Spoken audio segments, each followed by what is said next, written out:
Ako po si Miss Winnie at ito ang ating kwento.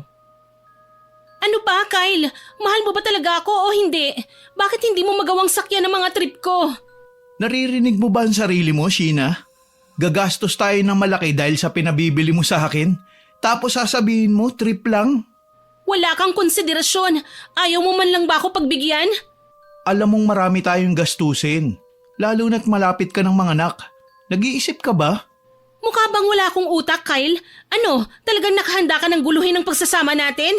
Dahil lang sa ayaw mong bilhin ang gusto ko? Hindi ka makaintindi. Ikaw ang hindi makaintindi. Masyado ka makasarili. Napatalon ako sa gulat nang marahas na tinabig ni Kyle ang plato na nasa mesa. Kumalat ang mga basag na parte sa sahig. Siguro may babae ka na. Ayaw mo na akong pakinggan. Nagwawala ka pa. Ano bang gusto mong maramdaman ko? Matuwa sa ginagawa mo? Ilang beses ka nang humingi sa akin, pero ano? May ikinaganda ba yun sa buhay natin? Wala naman, di ba? Palibhasa, masyado kang KJ. Hindi ka marunong makisabay. Gusto ko lang naman maramdaman kung paano maging asawa ng isang negosyante. Pasensya na. Hindi ako negosyante, alam mo yan. Isa lang ako simpleng empleyado. Sana naman maintindihan mo. Pagkasabi nun, mabilis siyang tumalikod sa akin. Naririnig ko pa ang pagdadabog ni Kyle papasok sa kwarto namin. Lumapit naman si Trisha, ang pinsan ko, at iiling-iling na naupo sa isa sa mga silya. Halata sa kanyang muka ang dismaya, kaya huminga ako ng malalim at naupo sa tapat niya. Pasensya ka na kay Kyle ha, mainit ang ulo niya ngayon eh. Pagod lang siguro sa trabaho. Nako, te! Nag-iinerte lang siya, sigurado ako. Sayang naman kung hindi mo mabili ang mamahaling dress na gusto mo. Bagay pa naman sa'yo yun. Ewan ko nga ba kung bakit galit na galit si Kyle. Dati naman hindi siya nagrereklamo sa kahit na anong ipabili ko sa kanya. Nauungusan ka tuloy ni Marie. Nako ha, suportado siya ng asawa niya. Nakita ko, binilhan siya ng magandang maternity dress. Bagay daw sa pagbubuntis niya. Malungkot kong tinanawang nakasarang pinto namin. Kung sana binigyan ako kagad ng pera ni Kyle, baka nasa mall na kami ngayon ni Trisha at nagsha-shopping.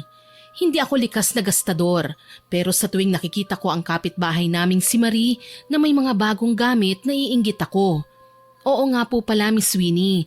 Ako po si Sheena, 35 years old na. Ang kwentong ibabahagi ko ay nangyari noong ako'y 23 years old pa lamang, taong 2014. Nagsimula ang pagkahilig ko sa pagsha-shopping noong ipinagbuntis ko ang panganay namin ni Kyle. Simula nang maglihi ako, hindi na ako matanggihan ng asawa ko, anuman ang hilingin ko. Madalas kasing sinasabi sa akin nila mama na kapag hindi raw naibigay ang gusto ng isang buntis, may possibility daw na makunan. Nang mga sumunod na araw, si Kyle pa rin ang topic namin ng pinsan ko. Nanghingi kasi ulit ako ng pera para sa pang-shopping. As usual, tinanggihan niya ako. Nag-aalala ako na napatingin ulit kay Trisha. Kailangan na kasi naming umalis eh. Pero mukhang pamasahe lang at pangkain ng street food ang meron kaming dalawa. Ano ba naman yung asawa mo? Ang kuripot? Hindi naman talaga siya ganyan eh. Baka may pinagdadaanan lang. Ay, wow ha! Siya pa talaga ang may pinagdadaanan, te. Naku, baka naman may ibang babae na nga ang asawa mo. Tapos, buntis din.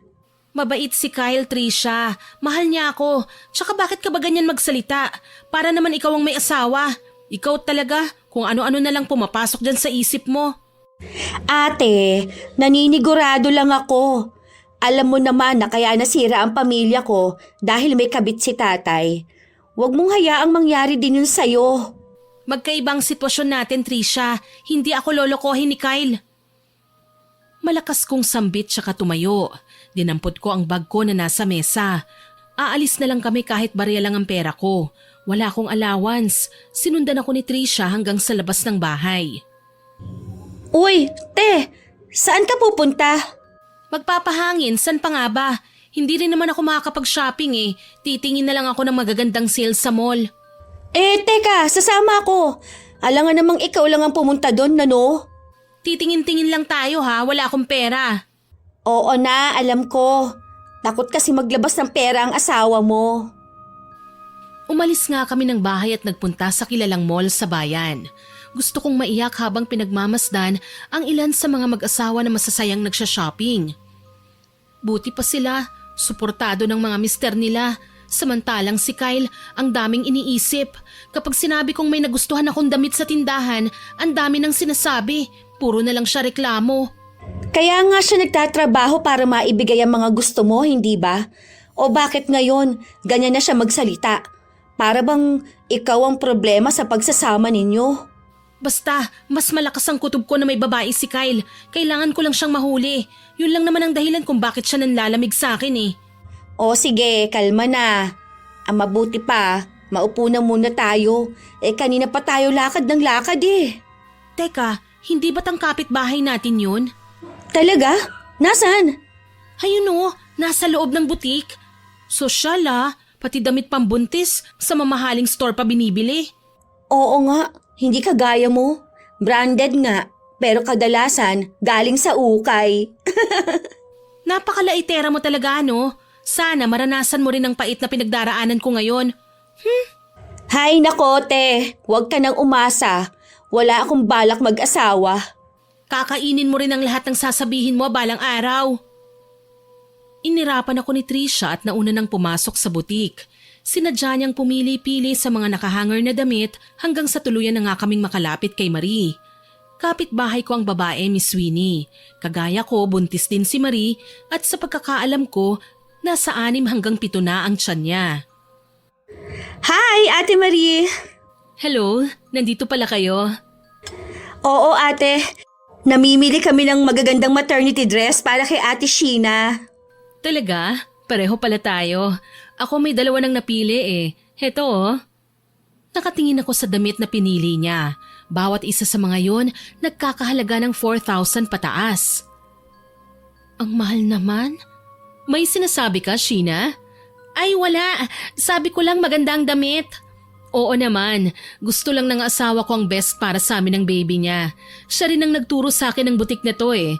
Magagandang klase ang mga tela nila at sa totoo lang nagustuhan ko rin. Bakit? Nasaan pala ang asawa mo? Nasa cashier sa kabilang wing nitong mall. Nandun kasi ang binili niyang stroller para sa baby namin eh.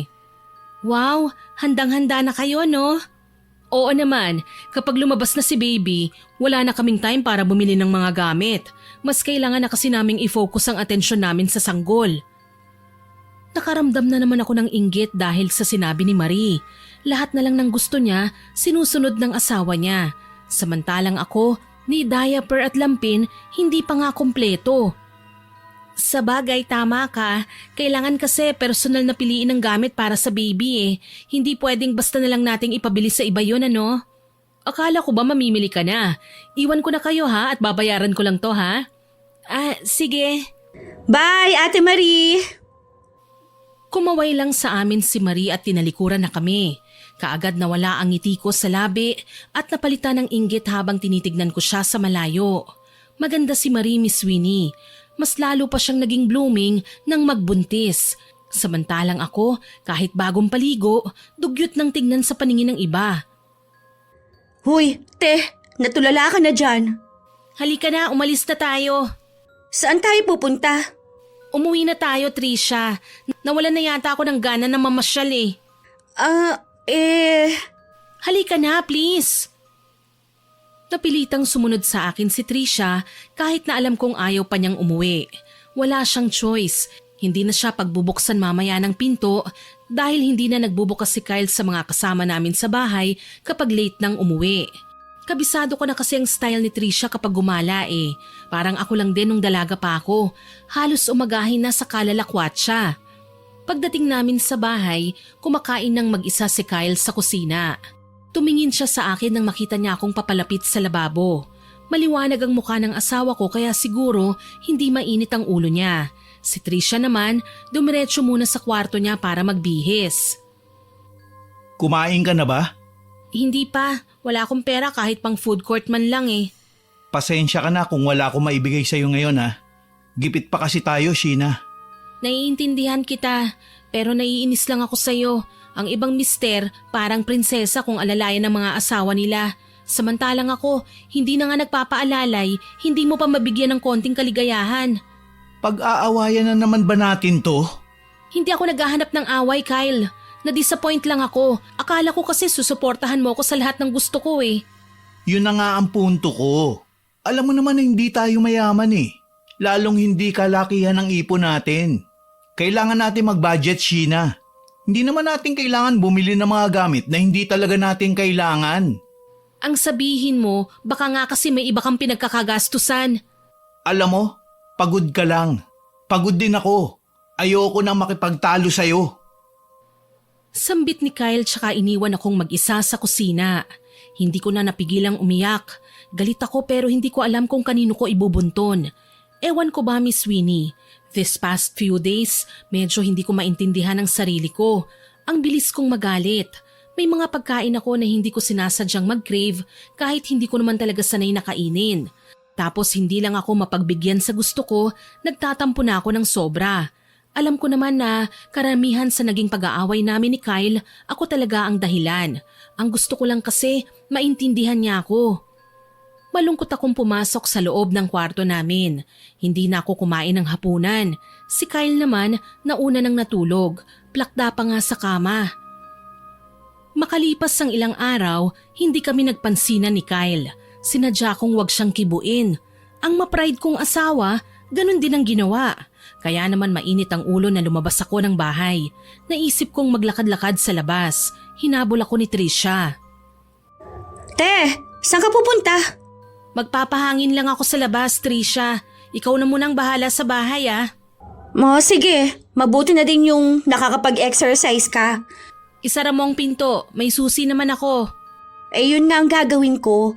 May lalabahan kasi ako eh. Baka hindi kita marinig na kumatok. Wag mo na akong isipin, hindi naman ako lalayo eh. Kinawayan ko pa si Trisha bago ako nagsimulang maglakad. 2 bloke pa lang ang nalalagpasan ko, nakatayo na ako sa tapat ng bahay nila Marie. Natanaw ko pa siyang hinahalikan sa pisngi ang mister niyang sakay sa kotse habang nagpapaalam ng aalis. Siguro papasok na sa opisina. Bye Han, ingat ka. Hay, buti pa siya, mahal na mahal ng asawa niya. Malungkot kong wika at umaktong tatalikod na. Kaso nakita ko ni Marie at dali-dali akong tinawag. Sheena, anong ginagawa mo dyan? Ako? Naglalakad-lakad lang. Exercise para maging healthy si baby. Wow, nakakainggit ka naman. Ako gusto kong gawin yan kaso bawal Sabi ng gynecologist ko, bed rest lang ako. Ang sosyal mo naman, may sarili ka pang doktor para sa buntis? Alam mo kung ako ang tatanungin, mas okay na sa akin yung simple lang. Ayokong tratuhin nila ako na parang babasaging kristal. Nagmumukha akong mahina Mahal na mahal ka lang ng asawa mo kaya siya ganyan. Swerte mo nga Swerte ka dyan. Ay oo nga pala, halika muna sa bahay. May ibibigay pala ako sa'yo. Talaga? Hindi ba nakakahiya? Sus, ba't ka naman mahihiya? Mga kasambahay ko lang naman ang kasama ko rito sa bahay.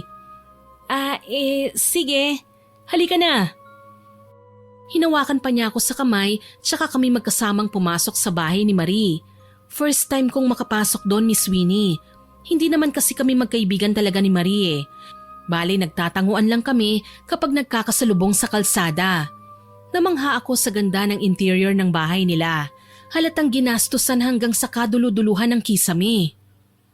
Upo ka, Sheena. Ipapakuha ko lang kay Yaya ang box ha. Naku, salamat. Inutusan nga ni Maria ang lumapit niyang kasambahay. May ipinakuha siyang kahon, habang ang isa pa ay inutusan niyang gumawa ng merienda. Ilang sandali pa, lumapit ang babaeng may bitbit na kahon. Pakilapag na lang po, Yaya. Salamat. Ano bang mga yan? Mga extra kong gamit, tsaka gamit para sa baby. Sobrang dami na kasi oo nga pala, siya ang yaya ng magiging baby namin. Ganun ba? Oo, gusto kasi ng asawa ko kapag lumabas na si baby, nagpapahinga lang ako. Kaya nag-hire na kami in advance ng yaya. Tapos hayan, masyado siyang praning sa mga gamit ng baby. Sobrang dami tuloy. Bakit mo naman ipamimigay? Baka pwede mo pang gamitin pang extra, hindi ba? Okay lang, Sheena. Marami pa naman ako dito Tsaka kapag nagkulang, bibili na lang kami. Ayon sa ultrasound, lalaki ang magiging anak namin. Aanhin ko ang pink, hindi ba? Ah, ganun ba? Sige, salamat. Tinanggap ko ang mga gamit na binigay sa akin ni Marie Miss Winnie. Siguro wala talaga siyang masamang intensyon sa pagiging mapagbigay sa akin, pero iba kasi ang pakiramdam ko ng mga sandaling yon. Para bang kawawang-kawawa ako dahil sa mga natanggap kong gamit. Dala ko ang mga yon pauwi sa bahay namin. Tataka pa nga si Tricia dahil marami akong dala. Katunayan kasi, pinasama pa ni Marie ang isa sa mga kasambahay niya para tulungan akong magbitbit ng kahon. Dito na lang ako, Yaya. Maraming salamat ha. Te, ano bang mga yan? Ibinigay sa akin ni Marie. Marami daw kasi sa kanila eh. Talaga? Mukhang mamahali ng mga to ah. Hay, sigurado ako te, kasya ang mga to sa'yo. Oo nga eh. Sa tingin ko naman magka-size lang kami. Tulungan na kita ngayon, dali. Kailangan ko makita kung babagay ba sa'yo. Dinala namin sa loob ng bahay ang kahon. Sa sala namin iniladlad ang mga gamit kagaya ng overalls, mga lampin, diaper at maternity dresses na halatang hindi pa nagagamit. Alam mo te, mas maganda siguro kung kaibiganin mo si Ate Marie kasi mukhang mabait naman siya. O tapos maawain. Kita mo, hindi ka naman nakapag-shopping pero marami ka namang bagong gamit.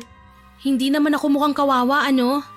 Ay nako te, sa totoo lang, kawawa ka talaga. Kasi biro mo, may asawa ka, pero ibang nagbibigay sa'yo ng mga kailangan mong gamit. Iniisip lang ni Kyle para sa ikabubuti ko at ng magiging baby namin. Sus, kalokohan. Yung asawa mong kuripot? Wala nga siyang ibang ginawa kundi pagbawalan kang gumastos eh. Hindi naman sa ganun. Tsaka bakit mo ba sinisiraan palagi si Kyle? Baka nakakalimutan mo. Parang pinsan mo na rin siya kasi nga asawa ko siya, hindi ba?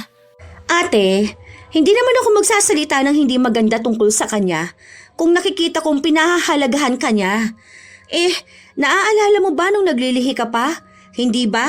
Pinagalitan ka lang nang humingi ka ng santol? Napayuko ako nang maalala ang mga bagay na sinabi sa akin ni Kyle noon. Totoo ang mga sinabi ni Tricia. Hindi iisang beses lang akong humingi ng kahit na ano kay Kyle na madalas nitong tanggihan. Pilit ko na lang nanginitian si Tricia at muling itinanggi ang lahat ng mga sinabi niya. Ayokong mag-isip na naman ng kahit na anong negatibong bagay na siguradong pagmumulan na naman ang away namin. Kasi nga hindi naman tagbo nga at walang tindang santol kahit saan. Kahit nate. Nasaan na ang sinasabi mong baka may ibang babae ang asawa mo? Hindi ko alam kung kaya ko bang panindigan ang sinasabi ko. Maisip ko lang na may iba siyang babae, parang sasakit ng dibdib ko.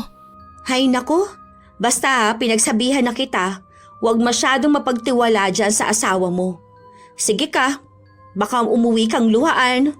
Grabe ka naman, mas nag-aalala nga ako dahil hindi niya ako pinapansin eh. Hindi ko tuloy alam kung paano siya lalapitan. Te, simple lang yan. May kilala akong magaling gumawa ng magic. Talaga? Sino? Si Mang Kanor.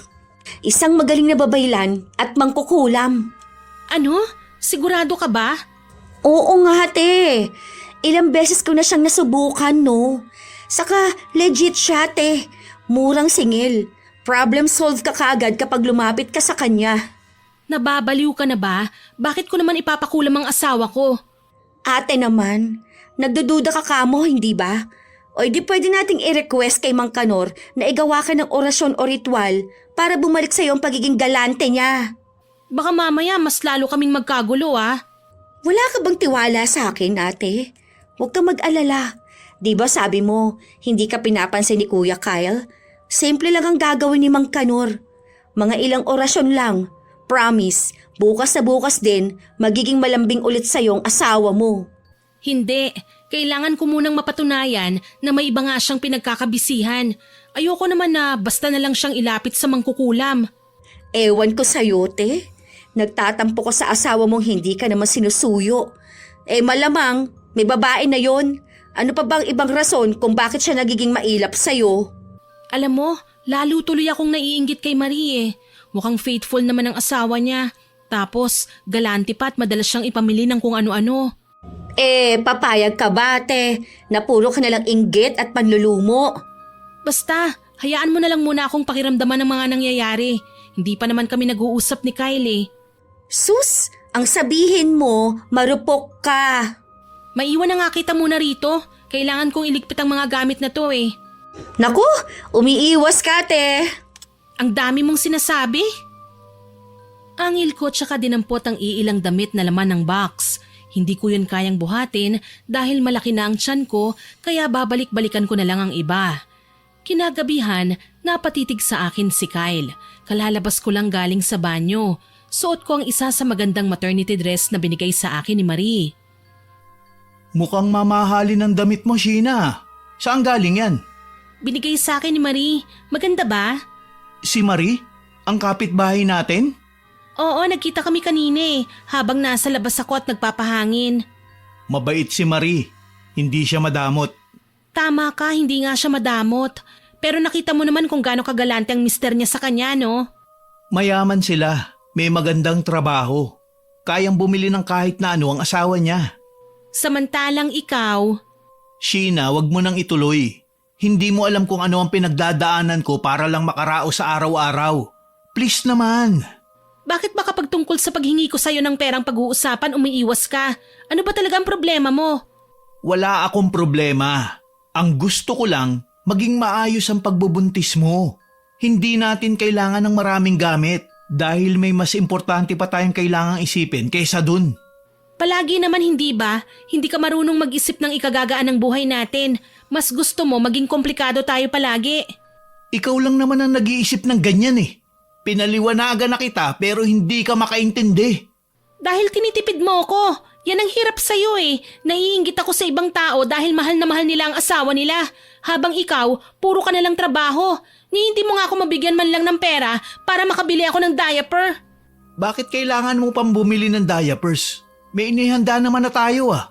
Gamitin natin sa maayos na paraan ang perang meron tayo. Kalokohan. Hayaan mo. Palalagpasin kita ngayon. Wag na wag ko lang malalaman na niloloko mo ko ha. Dahil hindi kita mapapatawad. Palibasa, puro ka lang kapritsyo. Kapritsyo? Ang gusto ko lang magpakadisente. Hindi mo naman kasi kailangan makipagsabayan sa ibang tao. Tama ng usapang ito. Alam ko naman na hindi pa rin ako mananalo sa'yo eh. Ang hirap din kasing makipagtalo dahil wala naman akong ambag dito sa bahay. Nagtatampo kong wika sabay tinalikuran si Kyle. Sinubukan niya akong tawagin pero hindi ko na siya pinansin. Umiiyak pa akong sumubsob sa sofa. Hindi ko na napansin na nakatulog na pala ako roon. Umaga na nang magising ako. Nakatanghod sa akin si Kyle. Hindi siya nagsasalita pero may maliit na ngiti sa kanyang labi. Bumangon ako at tumingin din sa kanya. Wala akong ganang makipag-away. Bakit dito ka natulog, Sheena? Malamig dito. Wala ka pang kumot. Huwag mo akong kakausapin. Galit ako sa'yo. Sheena naman. Hindi ka ba nagsasawa? Araw-araw na lang tayong nag-aaway. Ito naman ang gusto mo, hindi ba? Hindi ko ginusto na mag-away tayo palagi. Ang sakin lang, may mga bagay akong gustong ipaintindi sa'yo. Huwag mong ikukumpara ang sarili mo kay Marie. Mayaman naman sila at maraming pera. Samantalang tayo, alam mo naman na marami tayong pinagkakagastusan, hindi ba? Saka para matigil ka na sa pagdududa sa akin, bibigyan kita ng perang pang shopping mo. Hindi lang ganun kalaki dahil alam mo naman na nag-iipon tayo para sa panganganak mo. Ang dami mo pang sinabi. Ganun pa rin naman ang palusot mo, wala tayong pera. Ayokong kwentahan ka, Sheena.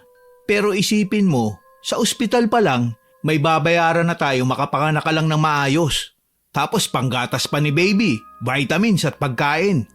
Kapag manganganak ka na, gusto kong personal kang alagaan kaya hindi ako makakapagtrabaho ng mga ilang linggo. Alam mo ang ibig sabihin dun, hindi ba? Walang trabaho, walang sahod. Hindi ako nakapagsalita sa mga sinabi niya. Hindi naman pala talaga ako pinabayaan ni Kyle. Tama naman kasi siya. Kapag iniasa niya kay Trisha ang pagbabantay sa akin, siguradong iiwan-iwan lang ako ng pinsan ko. Matigas ang ulo nun tsaka masyado pang gala. Nahihiyang bumangon ako at yuko ang ulo na nagsalita. Pasensya ka na, Kyle ha. Ang dami kong kaartihan sa katawan pero hindi ko man lang naisip na lahat ng ginagawa mo para sa akin rin naman. Nahihirapan ako makita kang hindi man lang nabibili ang gusto mo, Sheena. Pero kapag binawasan ko ang ipon natin, paano na lang ang panganganak mo? Naiinggit lang kasi ako sa ibang buntis kagaya ko eh. Normal lang naman yun, Sheena.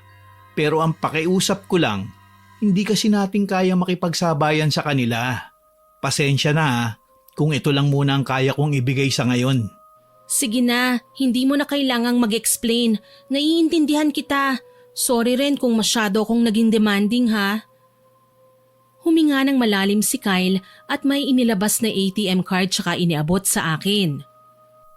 Wala akong babae. Wala akong ibang pinagkakaabalahan. Lahat ng akala mong pera na ipinagdadamot ko sa'yo, nandito sa loob ng card na to. Ayoko lang kasi nakakapakapa tayo sa dilim kapag dumating na ang time na lalabas na si baby. Sorry din ha, masyado lang mainit ang ulo ko nitong mga nakaraang araw. Siguro dahil sa pinagbubuntis ko, pabago-bago ang mood ko. Huwag kang magsasawa sa akin ha. Bakit ko naman gagawin yun? Mahal na mahal kita. Salamat. Mahal na mahal din kita, Kyle. Naging okay din kami ni Kyle ng mga sumunod na araw, Miss Winnie. Napagtanto ko, hindi lang akong natuto ng leksyon sa pag-aaway namin. Mas mabuti rin pala kapag nag-heart-to-heart talk ang mag-asawa kapag may pinagdadaanang problema. Sa ganitong paraan lang kami magkakaintindihan. Simula kasi noon, kinukonsider na ni Kyle ang nararamdaman ko. Tinatanong na niya ako kung ano ang gusto ko. Ako naman, kapag sa tingin ko na hindi niya kayang bilhin o hindi niya kayang ibigay, pinapalagpas ko na. Napansin ni Trisha ang pagbabago sa pagitan namin ni Kyle, kaya nangaasar niya akong kinausap. Aba ate, mukhang bati na kay ni Kuya Kyle ah. Oo, nag-usap na kami, Trisha. Anong sinabi niya sa'yo? Basta, alam mo na yun. Hay nako, pustahan. Naging marupok ka na naman. Alam mo, Trisha, may narealize lang kasi ko eh. At ano naman yon? Hindi masamang tao ang asawa ko. Masyado lang akong nilamon ng pagtatampo kaya naging self-centered ako. Naging makasarili. Mas iniisip ko mapapahiya ako sa ibang tao kaysa sa asawa ko. Ah, so bumait ka? Ganon? Ikaw talaga? Napaka-kontrabida mo. Alam mo naman ako, te.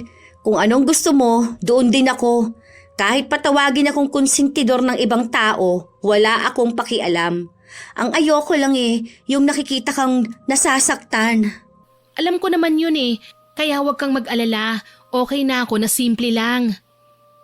Sambit ko kay Trisha. Mukha naman siyang nakumbinsi. Pero sa kaloob-looban ko, may isa akong sinisisi kung bakit ako naiinggit ng ganito. Si Marie. Araw ng Sabado, maaga kaming gumising ni Kyle. Schedule ng prenatal. Ihahatid daw ako ni Kyle kaya excited ako. Si Trisha na ang maiiwan sa bahay. Kuya Kyle, ipasyal mo naman ang pinsan ko. Huwag muna kayong magmadaling umuwi, no? Ako na muna ang bahala dito sa bahay ninyo. Trisha, ano ba yung mga pinagsasasabi mo? Hayaan mo na. Tama naman ang pinsan mo, Sheena. Mamaya pagkatapos mo magpa-check up, pupunta tayo sa mall. Talaga, Kyle? Oo naman. Alam mo kasi, medyo sinerte ko kahapon sa trabaho ko. Isa sa mga boss namin, dumating galing abroad. Binigyan kami ng dollars. Bonus daw at pasasalamat sa kasipagan namin. Talaga? Ang bait namang boss yan? Tama ka. Kaya nga kahit minsan, kailangan namin mag-overtime. Iniingatan namin ang trabahong to. Mababait kasi ang amo namin eh. Ang galing naman. O paano? Tara na, alis na tayo. Mabuti pa nga. Ingat kayo, lovebirds! Lumabas kami ng bahay ni Kyle. Wala kaming sasakyan kaya nag-aabang pa kami ng jeep sa labas. Gusto ko sanang mag-taxi na lang kami pero nahihiya akong magsabi sa kanya. Mamaya magsimula na naman kaming mag-away. Ayoko nang hindi kami nagkakabati. Bago pa man mapara ni Kyle ang paparating na jeep, may magarang kotse na huminto sa harapan namin. Bumaba ang bintana at dumungaw mula sa loob si Marie. Marie? Hi, Sheena. Aalis kayo ng asawa mo, hindi ba?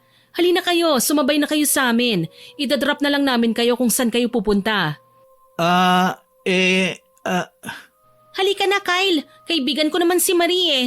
Para makatipid na rin tayo ng pamasahe. Walang nagawa si Kyle kundi ang sumunod sa akin pasakay ng sasakyan. Naginhawahan kagad ako nang makapasok sa loob. Malamig at mukhang nakakapresko ang tumira sa isang air-conditioned na lugar. Hindi na ako magtataka kung bakit makinis at maputi si Marie. Habang umuusad ang kotse kung saan asawa ni Marie ang nagdadrive, abala siya sa pakikipag-usap sa amin. Kumusta ka na, Sheena? Ang init ng panahon ano? Parang ang sarap maligo buong maghapon. Oo nga eh. Siya nga pala asawa ko, si Kyle. Kyle, si Marie at ang mister niya. Hi Kyle, nice meeting you. Kami nga pala ang kapitbahay nyo. Ilang bloke lang ang layo ng bahay namin sa inyo mga 2 blocks lang. Oo nga, madalas kong makita ang asawa mo sa office namin. Isa siya sa kaibigan ng boss ko. Ngumiti lang ang asawa ni Marie bilang ganti. Ilang sandali pa, inihinto na nila kami sa ospital. Nagpasalamat kami ni Kyle at nagpaalam na. Mabait si Marie. Sa tingin ko, pareho pa ang buwan na manganganak kayo. May sarili siyang doktor na nag-aasikaso ng pagbubuntis niya. Magaling din naman ang doktor natin, di ba? Ngumiti lang ako bilang sagot. Hanggat maaari ayoko nang maikumpara kay Marie dahil malayong malayo talaga ang katayuan namin sa buhay kesa sa kanya. Tsaka mas lalo akong maiinggit kapag nakikita ko ang mamahalin niyang gamit na binibili sa kanya ng asawa niya. Kinabukasan, nagpaalam ako kay Kyle na magsisimba. Sumama sa akin si Trisha. Hindi nila ako pinigilan dahil mas magandang araw kung maglalakad ako para mabilis akong manganak. Nagulat ako nang matanaw ko si Marie na kakaway-kaway sa amin. Sheena, saan kayo pupunta? Magsisimba. Bakit? Sama naman ako sa inyo.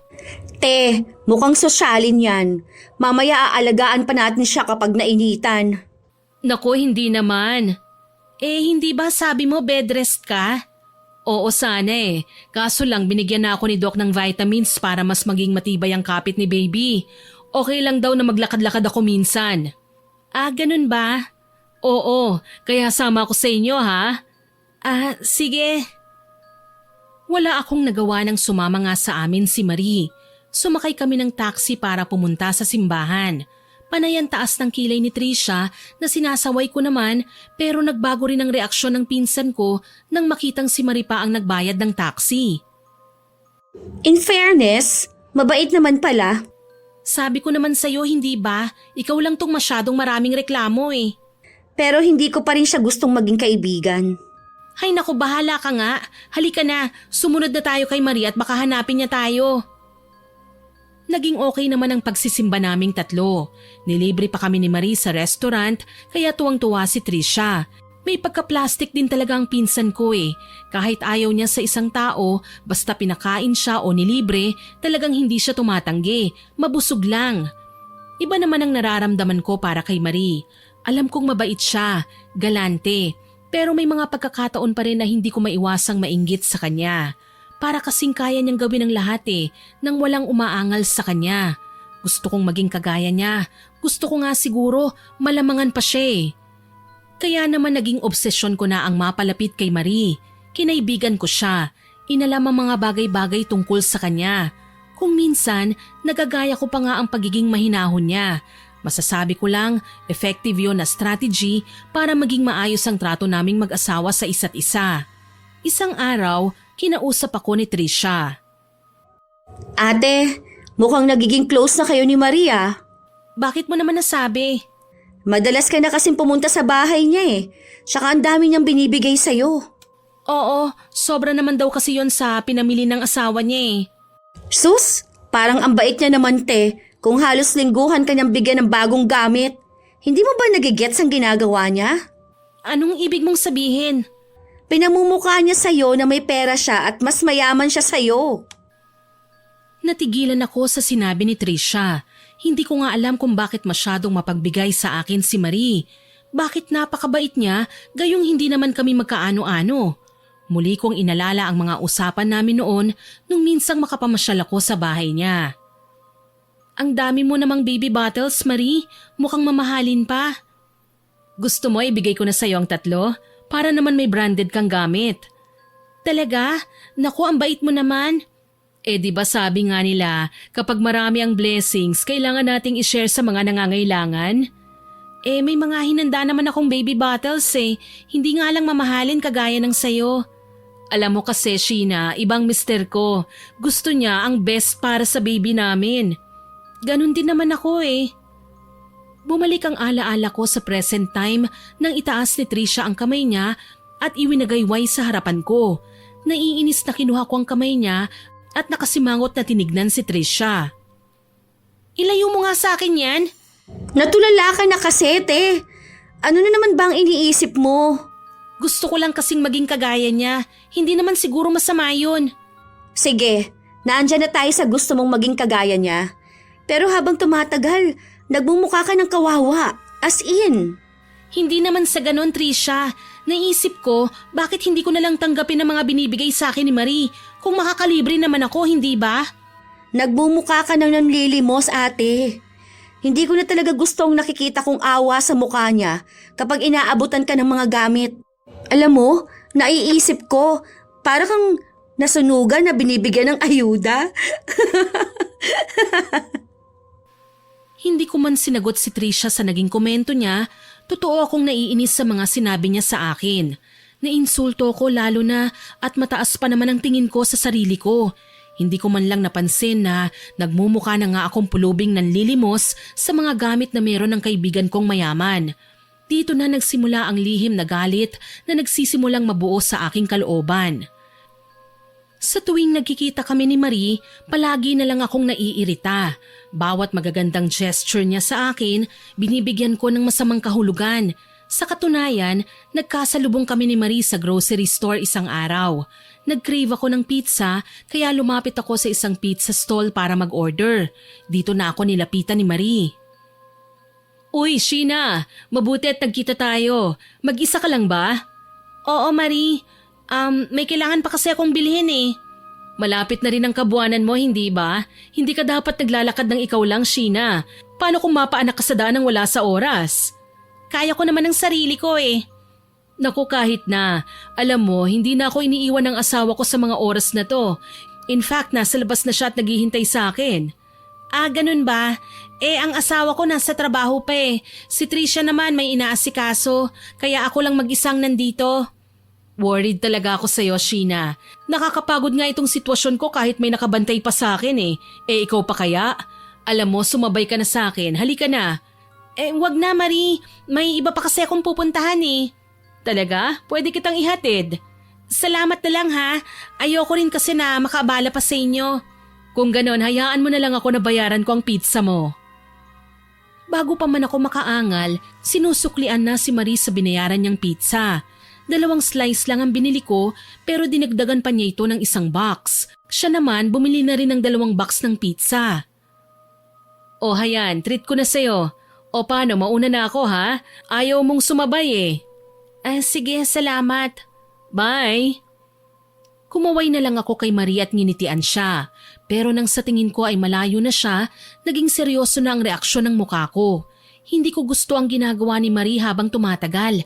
Parang nakakasakal na. Tipong pati personal ko ng lakad, pinakikialaman na.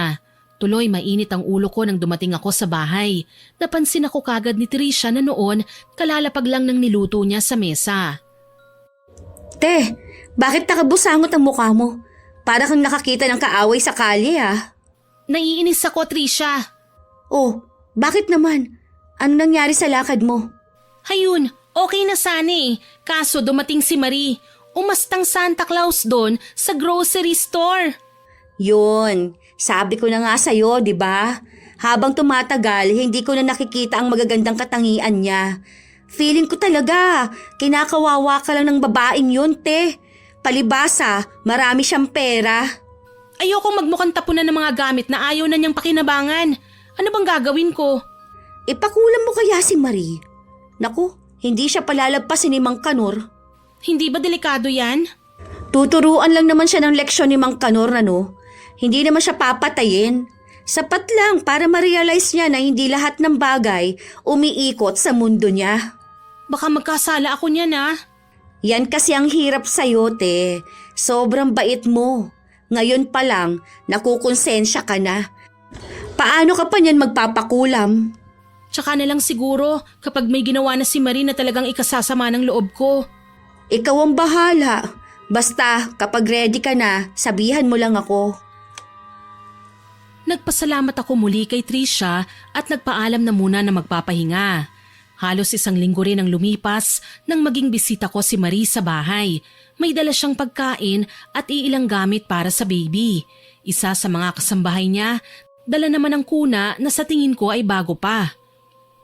Teka, anong mga yan, Marie? Inayos kasi namin ang magiging kwarto ni baby tinanggal ko nang sa tingin ko hindi babagay sa kanya kasi nga baby boy. Kaya heto, pati kuna ibibigay ko na sa'yo. Sayang naman at mababakante. Mas mabuti ng pakinabangan ng baby mo. Mukhang wala ka pa namang kuna. Nang mga sandaling yun, nag-init ang mga mata ko. Hindi ko namalayan na naluha na pala ako. Sobrang baba na talaga ng tingin ko sa sarili ko ng mga oras na yon. Para bang lantaran ng sinasabi sa akin ni Marie na ang magiging role ng anak ko sa mundong ito ay tagasalo ng mga gamit ng anak niya. Napansin ni Marie ang paghagulgol ko, kaya natatarantang nilapitan niya ako. Naku, Sheena, anong problema? Bakit ka umiiyak? Sobra nang binibigay mo sa akin. Halos lahat na lang ng mga bagong gamit ng magiging anak ko galing sa'yo. Kulang na lang maging pulubi ako. Gusto ko yung idagdag sa sinasabi ko sa kanya. Kung akala ni Marie, tears of joy ang dahilan kung bakit ako naiiyak, pues nagkakamali siya. Wala man siyang masamang intensyon sa akin, pero hindi na talaga maganda ang pakiramdam ko sa pagiging mapagbigay niya. Naiinsulto na ako Anong akala niya sa akin? Walang pambili? Hindi ko ba iniisip ang anak ko dahil kailangan pang siya ang magpaalala sa akin? Sobra na talaga siya. Gayunpaman, ikinalma ko ang sarili ko at tahimik siyang pinasalamatan. Pero sa kaloob-looban ko, alam kong hindi ko na gusto ang nangyayari sa buhay ko. Nang umalis si Marie, isang masamang balak kaagad ang pinlano ko, kaya kaagad kong kinausap si Trisha. Saan nakatira ang mangkukulam na sinasabi mo? Naliwanagan ka na, ate? Sure ka? Nagsasawa na akong maging kawawa, Trisha. Kailangan ng gumaan ang dinadala kong sama ng loob. Ay, salamat naman at nagising ka na sa katotohanan. Sige, magbihis ka nate at pupuntahan natin si Mang Kanor. Si Kyle. Shh! Ate naman, huwag mo nang ipaalam kay kuya ang plano mo. Pipigilan ka lang niya, sigurado. Sige, para matapos lang to. Umalis kami kagad ni Trisha. Habang nasa jeep, ibinubulong niya sa akin ang mga kailangan kong gawin pagdating sa mangkukulam na sinasabi niya. Buti na lang at walang gaanong sakay ang jeep, kaya makakapag-usap kami ng maayos ni Trisha. Ate, ganito ang gagawin mo. Hindi ba sabi ko sa'yo, bukod sa pagiging mangkukulam babay lang din si Mang Kanor? Oo, bakit? Ang gusto ko, huwag mong sasabihin kaagad na ipapakulam mo si Marie dahil hindi yun papayag. Kailangan, magmukha ka munang inaapi. Kailangan, makumbinsi mo siyang tulungan ka. Paano ko naman gagawin yun? Gumawa ka ng kwento, te. Sabihin mo kay Mang Kanor na inaapi ka ni Marie, na iniinsulto ka niya kapag may binibili siyang mamahaling gamit. Siraan mo siya. Pagmukain mo siyang masama, mapagmataas. O sige, gagawin ko. Nagkasundo na kami ni Trisha kaya bumaba na kami sa kanto kung saan banda nakatira si Mang Kanor. Nasa looban pa siya kaya pumasok pa kami sa isang makipot na eskinita. Mabuti na lang talaga, tanghaling tapat pa kaya hindi gaanong nakakatakot dumaan sa bandang yon kahit na maraming tambay. Natawa pa nga ako kay Trisha na inabutan pa ng 100 na nakatambay na kalalakihan sa isang tindahan. Ano yun? Para sa proteksyon natin, ate. Alam mo na, maraming tarantado dito Hindi naman siguro tayo pagkakatuwaan ng mga yan, hindi ba? Naku, hindi. Takot lang nila dun sa grupong binigyan ko ng pera. Siguradong mag-arambol yan sila kapag napagdiskatahan tayo. Huwag naman sana. Sus, halika na ate. Dumiretso na tayo sa bahay ni Mang Kanor. Madalas pa namang umalis ang matanda. Sana lang talaga nandito pa siya ngayon. Dikit-dikit ang bahay sa eskinitang pinasukan namin. Naisip ko nga, mas maganda pa ang bahay namin kasi hindi delikado sa sakuna. Dito sa kalye nila Mang Kanor, delikado sa sunog. Ilang saglit pa, dumating na kami sa mismong harapan ng bahay ng matanda. Kumatok si Trisha na sinilip kagad ng kung sino mula sa loob. Sino ka? Anong kailangan mo? Mang Kanor! Ako po si Trisha. Naaalala niyo po ba? Oo. naaalala nga kita. Ikaw yung babaeng iyak ng iyak dahil niloko ng textmate. Hindi makapaniwalang napatingin ako kay Trisha. Hiyang-hiya naman siyang ngumisi sa akin, tsaka binalingan ulit si Mang Kanor. Kakamot-kamot ng ulo siyang nagsalita. Mang Kanor, kasama ko po pala ang pinsan ko, si Ate Sheena. Magandang araw po, Mang Kanor. Ikinagagalak ko po kayong makilala. Magandang araw naman sa'yo, Iha. Ano bang kailangan ninyo? Medyo masailan po kasi ang sadya namin sa inyo, Mang Kanor. Pwede po bang makausap kayo sa loob ng bahay ninyo? Oo naman. Hali kayo. Pasok.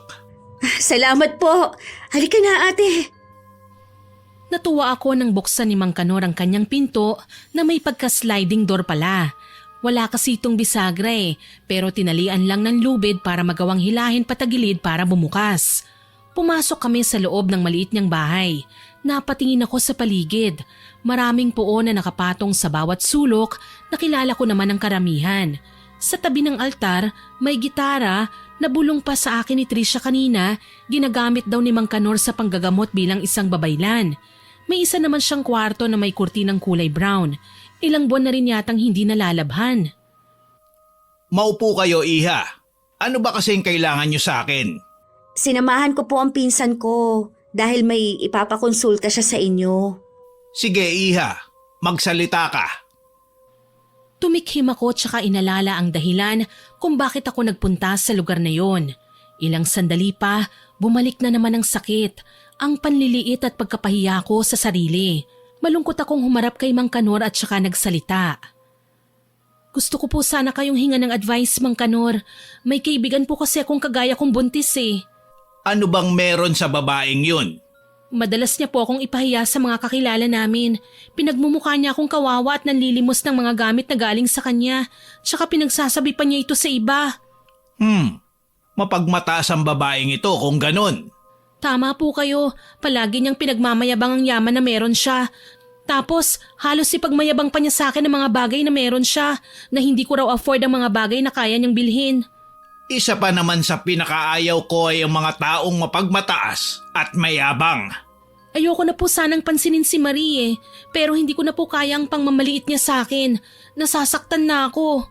May sasabihin ako sa iyo, Iha. Kung nagawa kang dalhin dito ni Trisha, malamang alam mo na kung ano ang mga kaya kong gawin. Ayoko naman pong maging miserable ang buhay ni Marie pero gusto kong turuan siya ng leksyon.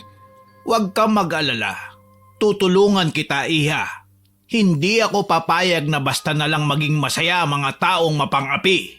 Ano po bang kailangan kong gawin? Huwag ka lang magpakita sa kanya ng ugali na magdududa siya sa'yo. Kailangan, kahit nasasaktan ka na, maging mabait ka pa rin sa kanya. Paano niyo po siya matuturuan ng leksyon? Walang imposible sa taong may kakayahan, Iha. Kakaibang ngiting gumuhit sa labi ni Mang Kanor, Miss Winnie. Nakakakilabot pero hindi na rin ako nagkomento sa takot na baka mabuking niya ako. Alam kong pinasobrahan ko ang mga paninira ko kay Marie. Totoong nanliliit ako sa mga sinasabi niya sa akin pero ayokong isipin na dapat akong mag-guilty. May kasalanan talaga si Marie at yun lang ang kailangan kong isaksak sa isipan ko. Hiningan lang ako ni Mang Kanor ng kumpletong pangalan ni Marie, pati na rin ang apelyido niya tsaka birth date. Buti na lang sa maikling panahon na nagkasama kami ng babae, kabisado ko na ang iilang mga bagay tungkol sa kanya. Sa katunayan, tuwang-tuwa pa sa akin si Trisha habang naglalakad kami pa uwi. Nakapagpaalam na kami kay Mang Kanor at pababalikin daw kami sa Biyernes ng hapon. Ano, te? Okay ka na? Kalmado na ba ang mood mo? Ewan ko ba, Trisha? Tama bang ginawa natin? Bakit ganito? Parang kinakabahan ako. Ay sus! Konsensya mo lang yan, te. Kumakatok sa'yo. Palibasa, hindi ka kasi sanay na gumanti sa iba kahit na kinakawawa ka na. Natatakot lang kasi ako Baka madamay ang baby niya para tuloy ang sama-sama ako. Ate, hindi ka masama, okay? Pinaglalaban mo lang ang paninindigan mo. Tsaka dapat lang din yan sa kanya. Kasi nga, mayabang siya. Kunwari magbibigay sa'yo ng mamahalin at magagandang gamit. Pero ang totoo, pinamumukha lang niya na can afford niya ang mga bagay na hindi mo kayang bilhin. Ang mabuti pa umuwi na lang tayo. Bigla akong napagod eh. Nagpapaka-stress ka na naman. Huwag mo nang isipin yun, te. Wala yon, okay? Kalimutan mo muna, saglit. Hapon na nang makarating kami sa bahay. Nasa bakuran na si Kyle at papasok na rin sa tahanan namin. Hinalikan ko siya sa pisngi nang mapansin niyang magkasunod lang kaming dumating.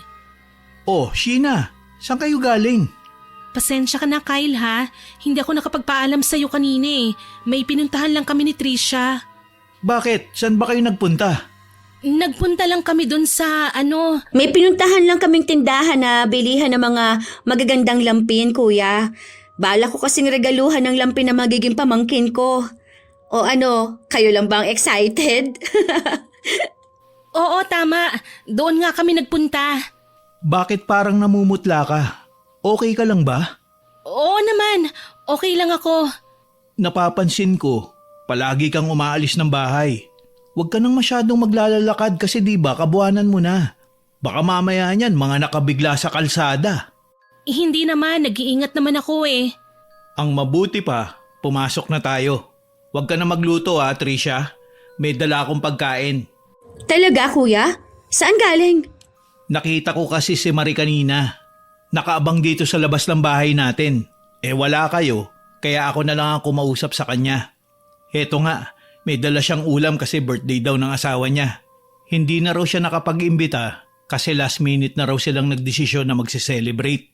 Wow, te. May pa-birthday pala ang buntis sa asawa niya. Iniimbitahan nga sana ako kaso tumanggi na lang ako kasi sabi ko sa kanila, hihintayin ko kayo. Nakakahiya naman kung pupunta pa tayo doon, Kyle. Tsaka may pinadala na siya, hindi ba? Sa bagay. Oh, alina kayo. Pasok na. Pinandilatan ko ng mata si Trisha bago kami pumasok sa bahay. Nauna na noon si Kyle dahil nagpaalam siya na magbibihis muna. Magkatulong kami ni Trisha na inayos ang mga pagkain sa mesa, Miss Winnie. Kahit papano, naging masagana ang hapunan namin. Masasarap din naman kasi ang pinadala sa amin ni Marie.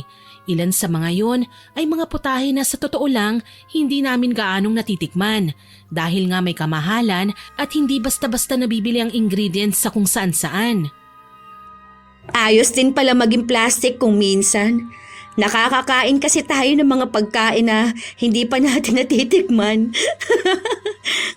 Shh, tumahimik ka nga. Totoo naman eh. Hay nako, ikaw nang maghugas ng plato ha, magpapahinga na ako. Sabi ko at kaagad ko siyang iniwan sa kusina. Naririnig ko pa ang kontrabida niyang tawa na para bang sinasadya niyang iparinig sa akin. Biyernes ng hapon, bumalik kami ni Trisha sa bahay ni Mang Kanor.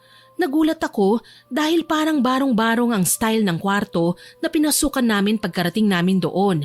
Wala kaming makita sa loob. Yun ay yung may kulay brown na kurtinang tinutukoy ko noong unang pagpunta ko roon.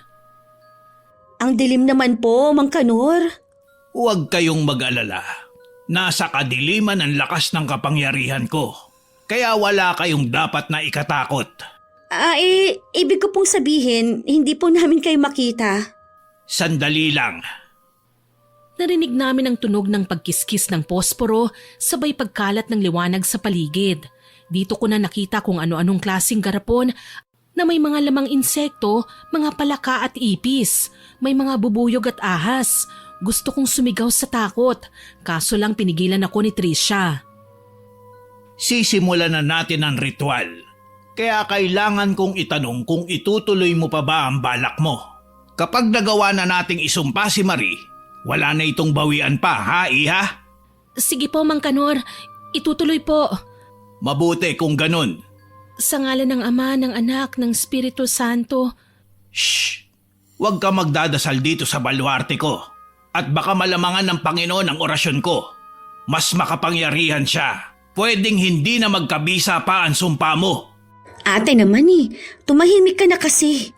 Ay, sorry. Nanahimik na lang ako at pinagmasdan si Mang Kanor na gawin ang ritual. May hawak pa siyang gitara at nakaharap siya sa isang santo na kulay itim ang damit, may hawak na karit at mga patay na bulaklak na nasa paanan. Hindi ko kilalang nasabing poon pero sigurado ko sa demonyo nang galing ang estatwang yun. Mahal naming Poon ng Dilim, ako po ay nagsusumamo sa inyo. Tulungan kaming bigyan ng leksyon ng babaeng nanakit at nagpapahirap sa ating kapatid. Ang pangalan niya ay Marie. Hayan na te, nagsisimula na. Mamaya, pakiramdaman mo, lalakas ang hangin. Nakakatakot naman. Ate, ganito talaga ang kulam. Hindi ka na dapat na nagugulat. Saka gusto mo naman na parusahan si Marie, hindi ba? Ito na ang chance mo. Ay, sige na nga. Bigyan ng karamdaman ang taong hindi marunong lumaban ng patas. Bigyan parusa ang taong hindi makatarungan. Napahawak ako kay Trisha nang maramdaman ang malamig na pag-ihip ng hangin. Hindi ko alam kung paano nagkaroon ng hangin sa loob, gayong sarado naman ang bintana at halos wala nang ang liwanag na makikita mula sa labas. Maging si Trisha, nararamdaman ng takot. Hindi nga lang nagsasalita para wag din akong mataranta. Parusahan. Bigyan ng karamdaman. Magdusa! Uy, bago yata ang step na yan ni Mang Kanor ah. May sayaw-sayaw na. Sabi mo babaylan din siya, hindi ba? Baka naman Diyos ng kadiliman ang tinatawag niya. Parang ganun na nga. Nung pumunta kasi ako dito dati, hindi pa siya ganyan gumawa ng orasyon eh. O baka naman magkaiba lang ang ritual na ginagawa kasi. Mas matindi ang parusa na ibibigay ni Mang Kanor kay Marie kaysa doon sa inaaway ko dati. Baka nga Trisha, pero sana matapos na si Mang Kanor para kasing sumasakit ang tiyan ko sa ginagawa niya. Matatapos din yan. Makalipas ang ilang oras, natapos din si Mang Kanor sa ginagawa niya. Pauwi na kami ni Trisha at nakasakay na ng jeep nang mag-ring ang cellphone ko. Sinubukan kong tingnan ang caller ID. Tumatawag si Kyle. Nagpa siya akong sagutin yun kagad at baka emergency. Hello, Kyle? Nasaan ka ba? Nag-aalala ko sa'yo. Pauwi na kami ni Trisha, Kyle. Bakit ba? Nag-aalala nga kasi ko sa'yo. Alam mo bang sinugod ngayon si Marie sa ospital? Nagpunta ako sa bahay nila dahil nagbabaka sakali ako na nandun ka. Pero hindi daw kayo nagkikita ni Marie. Nagulat na lang ako nang habang kinakausap nila ako ng mister niya, bigla na lang siya nangisay at tumirik ang mga mata. Sigurado ka? Ano raw ba ang nangyari? Hindi ko pa alam eh. Nasa ospital pa sina Marie at ang mister niya. Ganun ba? Oo, kaya kung nasan man kayo ni Trisha ngayon, umuwi na kayo. Lalo ka na. Heto na nga, nakasakay na kami ngayon. Nakasakay na kami ng jeep. Kabado kong wika at saka pinutol ang tawag. Napatingin ako kay Trisha nang makita nang naghihintay siyang magsalita ako tungkol sa mga pinag-usapan namin ni Kyle. Huminga ako ng malalim. Tumawag si Kyle. Sinabi niya sa akin na isinugod daw sa ospital si Marie. Oh, sabi ko na sa'yo, di ba? Legit si Mang Kanor. May utang ka sa aking 2,000 ha? Oo na, tumahimik ka na at baka makonsensya pa ako eh. Sus, pinapaalala ko lang te. Mukhang pera ka talaga. Sambit ko pero tumawa lang ang pinsan ko. Pagdating sa bahay, dinetalye ulit sa akin ni Kyle kung ano ang nangyari kay Marie kanina. Nang tanungin ko siya kung anong oras, sakto 3:00 ng hapon. Yun din ang oras na ginawa ni Mang Kanor ang orasyon. Habang nakikinig ako sa mga sinabi ni Kyle, hindi ko maiwasang kilabutan. Natatakot ako sa hindi ko maipaliwanag na dahilan. Ang daming gumugulo sa isip ko.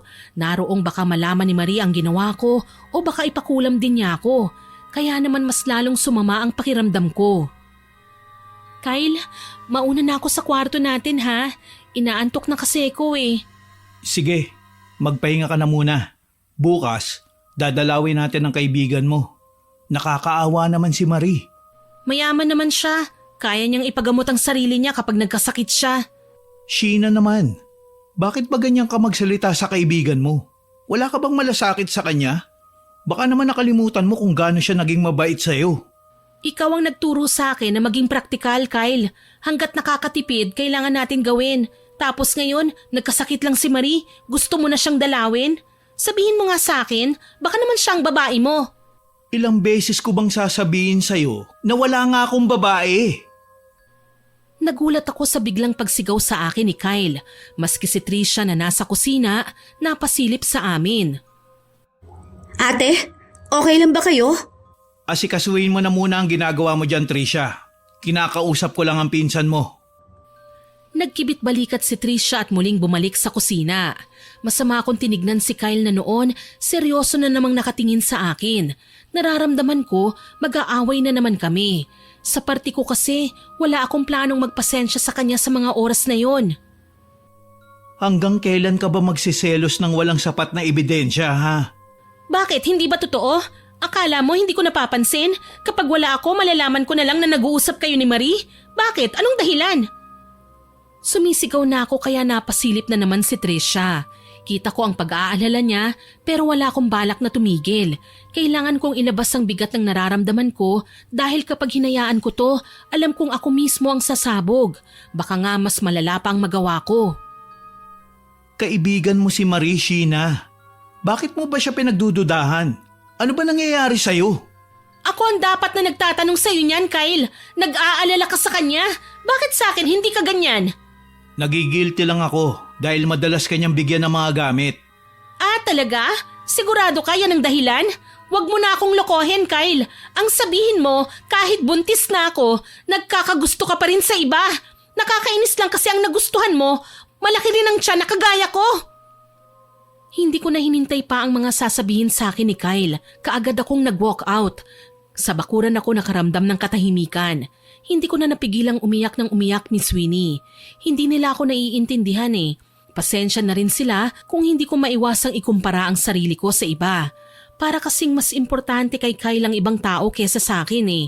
Kung iisa-isahin ko pa, baka mapaanak ako ng wala sa oras. Kinaumagahan, napilit pa rin ako ni Kyle na dumalaw sa ospital. Habang naglalakad kami sa hallway, papunta sa private room ni Marie, panay ang warning sa akin ni Kyle. Umayos ka at nakakaya. Wag na wag mong ipapakita na nag-aaway tayo, Sheena. Wag kang umasta ng bata sa harapan ng mga kapitbahay natin. Bakit mo ba kasi ako pinilit na isama rito? Okay na ako sa bahay. Tumahimik ka. Inisnab ko si Kyle at hindi na nagsalita nang makapasok kami sa loob ng kwarto. Mas lalo akong naiinggit nang makitang pati sa pagkakaospital ay ang ganda pa rin ni Marie.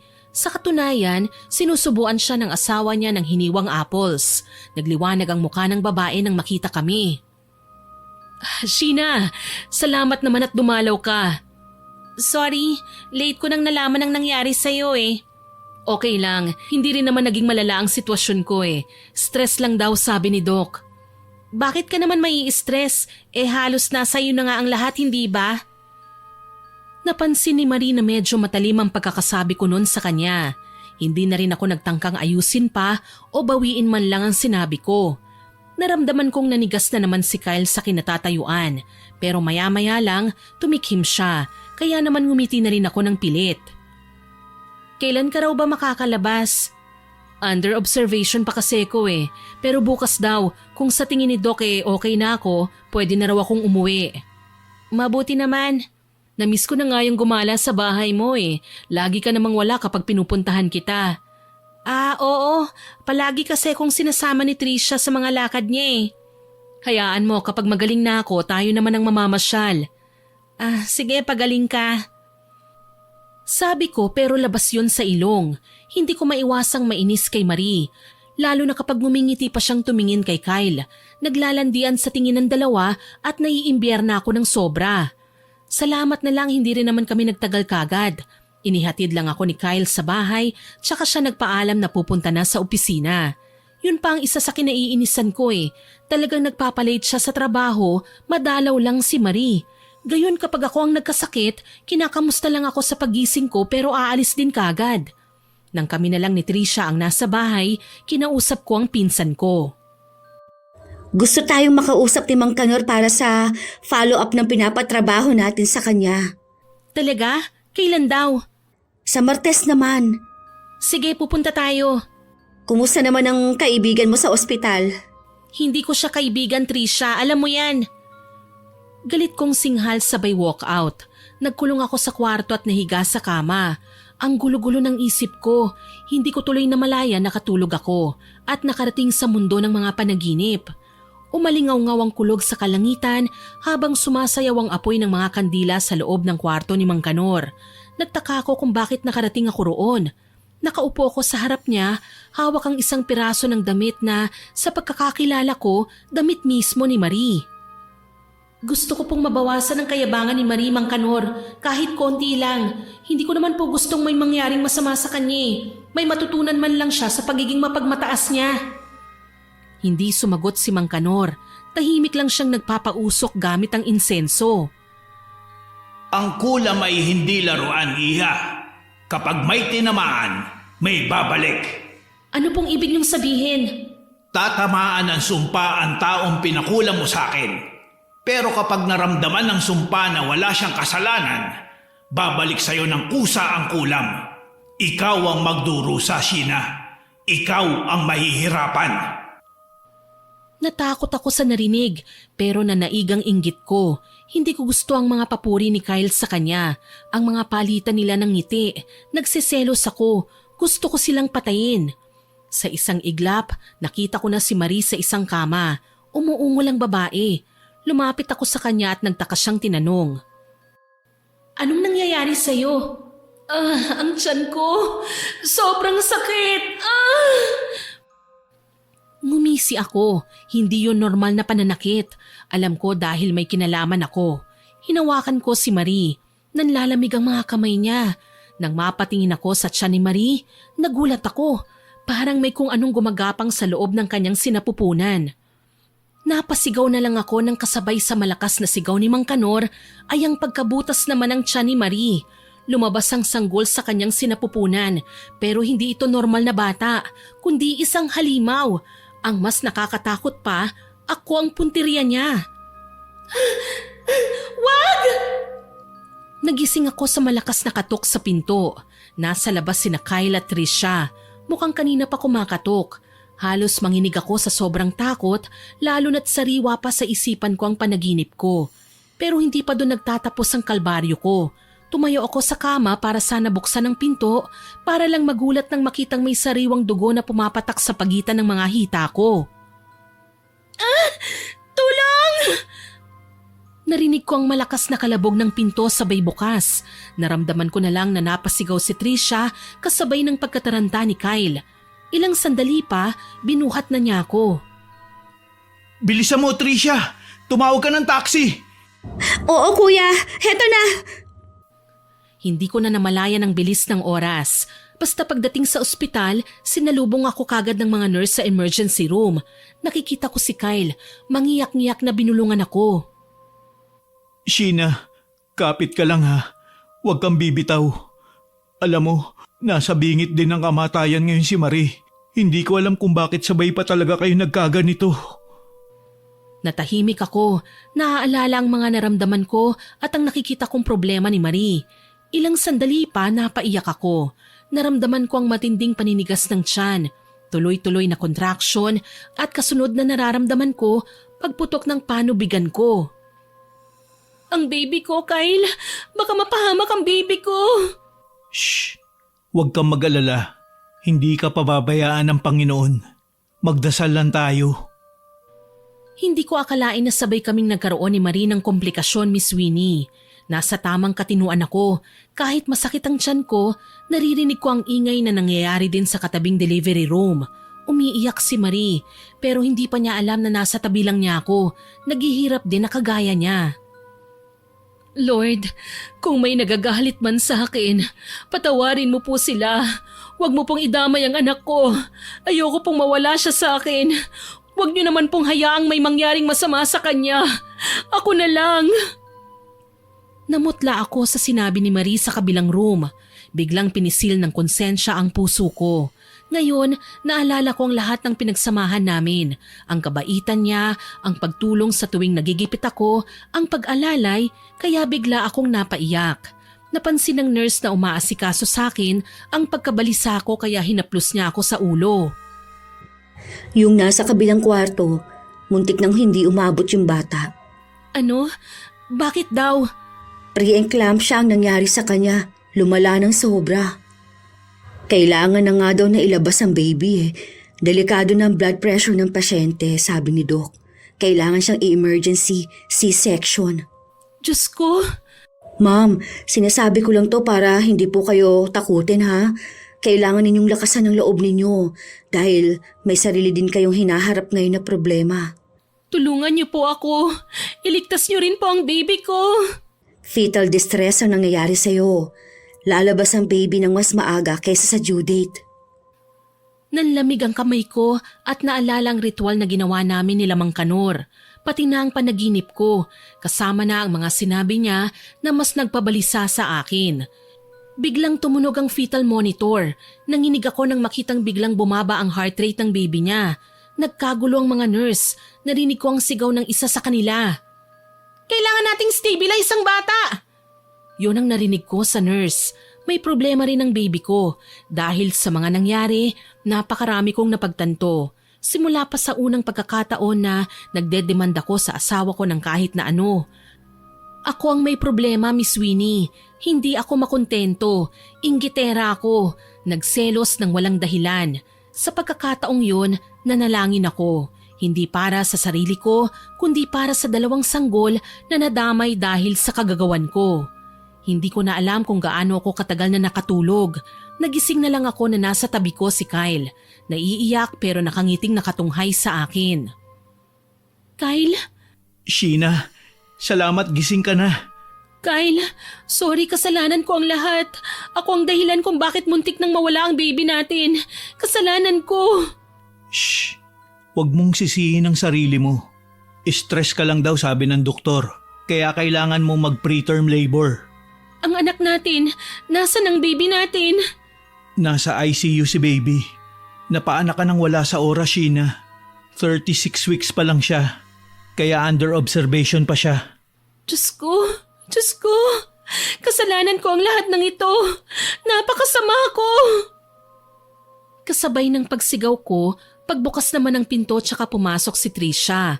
Mangyak-ngyak din ang dalaga nang makita ko. Ate? Muntik nang mawala ang baby, Trisha. Bumalik sa akin ang sumpa. Muntik na siyang mapatay. Hysterical ko ng wika. Nagtataka naman na nagpalipat-lipat ng tingin sa amin si Kyle. Namumutla si Trisha pero nakahanda na akong aminin kay Kyle ang lahat. Nanginginig na hinawakan ko ang kamay ng aking asawa. Lihim akong nagdasal na sana maintindihan niya ang ginawa ko. Kyle, pinakulam ko si Marie. Muntik ko nang mapatay ang baby natin. Ano? Bakit mo ginawa yun? Nagselos ako. Nararamdaman ko kasi na mas pinahahalagahan mo siya. Mas binibigyan mo ng oras. Samantalang ako, may hilingin lang ako sa'yo. Sinasabi mo puro kapritsyo lang yun. Na late na ang cravings ko dahil sa laki ng tiyan ko at hindi na dapat naglilihi. Matindi ang pagtatampo ko sa'yo. Hindi ko alam na babalik sa akin ang sumpa. Baby natin ang muntik nang magbayad sa kasalanan ko. Bakit mo nagawa ang bagay na to, Sheena? Bakit kailangan mong pagdudahan ang pagmamahal ko sa'yo? Hindi kita niloko. Hindi kita binabaliwala. Nag-iipon nga ako para sa inyo eh. Alam ko naging makasarili ako. Kasalanan ko ang lahat ng ito. Bago pa man matapos ang mga sasabihin ko, tinalikuran na ako ni Kyle. Napaiyak ako ng tuluyan. Si Trisha naman, walang nagawa para pigilan si Kyle. Pero lumapit si Trisha at inalo ako. Ate, tahan na. Alam na ni Mang Kanor ang mga nangyari. Nandito siya para kausapin ka. Tumalikod siya saglit sa akin at pumunta sa pinto para buksan yun. Bumungad si Mang Kanor, seryoso ang mukha habang iiling-iling na napatingin sa akin. Kumusta ka na, Iha? Mang Kanor, patawarin niyo po ako. Nagsinungaling ako sa inyo. Bawiin niyo na po ang sumpa. Pagalingin niyo na po ang baby ko. Shh! Tahan na, Iha. Natuto ka na sa pagkakamali mo. Kusa nang mawawala ang sumpa sa'yo.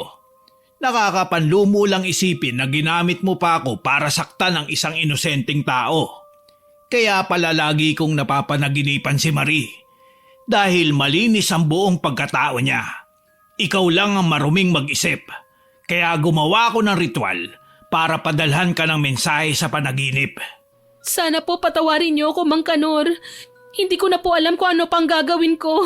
Pati na ang asawa ko galit na po sa akin. Magpakumbaba ka, Iha. Matuto kang makontento sa lahat ng meron ka. Huwag kang maghangad ng sobra. Nararamdaman kong mahal ka ng asawa mo. Mapapatawad ka niya.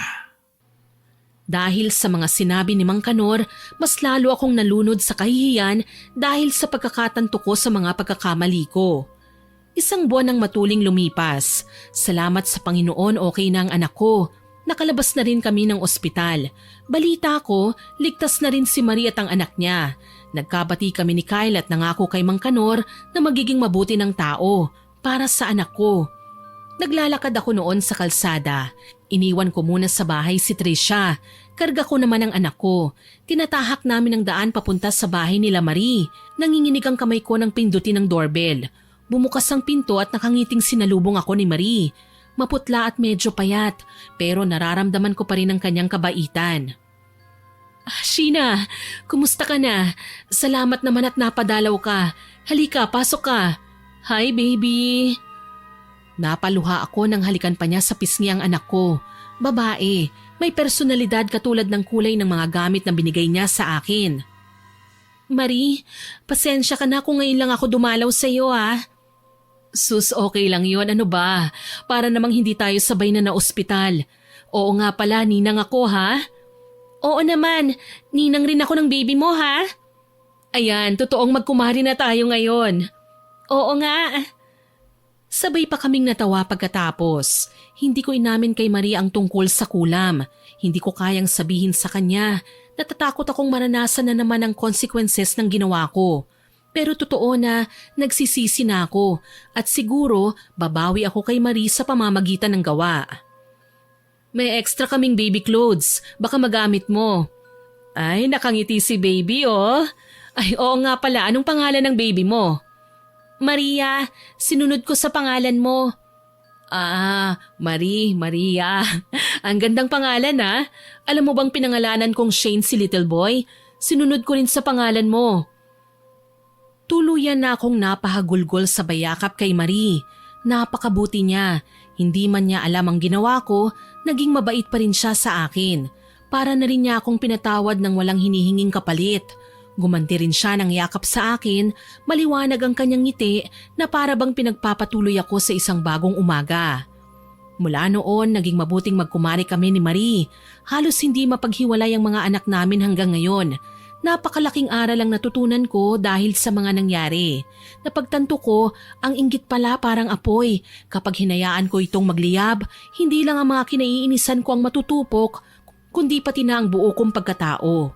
Sa pagdaan ng panahon, natuto akong makontento. Sa katunayan, hindi na ako basta nakikinig at sumusunod sa mga sinasabi sa akin ni Trisha. Tinitimbang ko ang bawat sitwasyon. Mas naging mabuti rin akong asawa kay Kyle at madalas pa rin ako kina Mang Kanor hindi para magpakulam kundi para humingi ng advice kung paano solusyonan ng isang bagay. Hanggang dito na lamang po. More power po sa inyong channel at God bless. Sana po ay nagustuhan niyo ang aking ibinahaging kwento. Pero bago ko po tapusin ito, hindi ito makukumpleto nang walang shoutout sa masusugid nating listeners. Shoutout po kay Jennifer Lopez, kay Raven Tennyson at kay Lola Feli, kay Madir Lilay sa Japan, kay Maria Victoria Supresensya, kay Nilda Dultra. Shoutout din po kay Mary Joy Baino at sa Baino family from Binangonan, Rizal, kay Dana Bihat at sa mister niyang si Alan, pati na rin ang mga anak niyang sina Auna, Abby, Miko at Baby Matmat. Hello din po sa new follower natin na si Ariel Mamangon. Shoutout din po kay Merlin Padilla na nag-comment sa nilait na manugang upload. Ang sabi po niya, hindi nakakasawang pakinggan ang boses ng narrator. Naku ma'am, maraming salamat po. Nakakataba po ng puso ang komento ninyo. Shoutout din po kay Chenny Ocol at kay Edsel, kay Sara o Syra Basilio from Las Piñas, kay Chef M at kina Ate Myra, Kuya Ruel, Myrel Jam at sa lahat ng staff ng Amira Boxes Handicrafts. Hello din po kay Lovely Vallesa, kay Kevin Katarig, kay Maylene De Vera, kay Josephine Beroya, pati na sa mga apo niyang sina Jency, Jenna, Jilliana, Jairel, Michael at Jairine. Maraming salamat po sa lahat ng nakinig at nagkomento. Abangan niyo pa po sana ang mga susunod nating upload ha at huwag kalilimutang mag-subscribe, like, share and comment sa stories natin. Para po mabilis niyong makita kung may bago tayong upload, pindutin niyo lang po ang notification bell para lagi kayong updated. Aasahan ko pa rin po ang inyong suporta ha. Ang goal naman po natin ngayon, maka 100k subscribers po tayo. Kaya sana ma-reach po natin yan. Muli, ako po si Miss Winnie na nagpapasalamat sa inyong walang sawang pakikinig.